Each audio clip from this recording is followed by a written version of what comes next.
You know, shaitan wants that you worry about the future. That you just keep worrying. What's my son gonna do?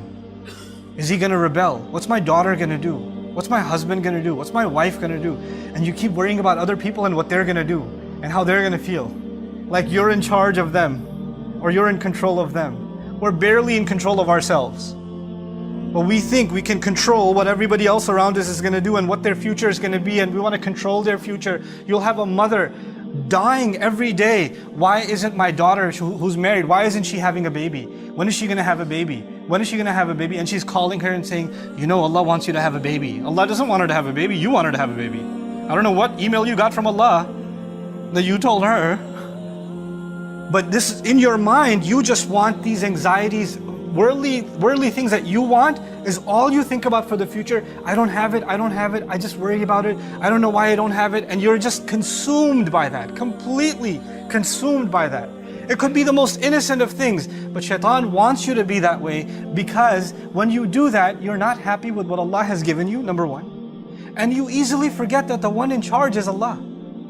And the one in control over everyone is Allah. I am actually not in charge of my children.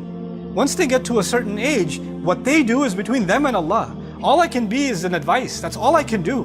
But their decisions are going to be theirs. If our Messenger ﷺ can turn to his daughter and say, Ya Fatima bint Muhammad, ittaqillah fa inni la amliku laki min Allahi shay'a. Fatima, daughter of Muhammad, be mindful of God yourself, because I won't have any control when it comes to standing in front of Allah.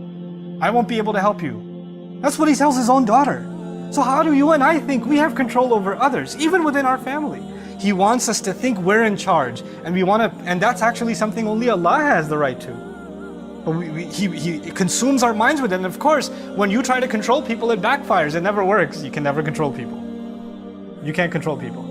And when you can't control people, you get even more anxious, and you get negative constantly. And when you become negative constantly, it's impossible for you to be grateful. Look at how the ayah is going to end. وَلَا تَجِدُ أَكْثَرَهُمْ شَاكِرِينَ. You're not going to find most of them grateful, because they're going to be negative all the time. They're going to be anxious about the future all the time. What's going to happen to my job? What's going to happen with my money? Where's this going to come from? Where's that going to come from? What's going to happen to the health? What's going to happen to the kids? What's going to happen to this or that or the other? What if they find out? What if this happens? What if this one says this? What if that one does that? And you're just so overwhelmed by these petty things that you forget that Allah controls the future.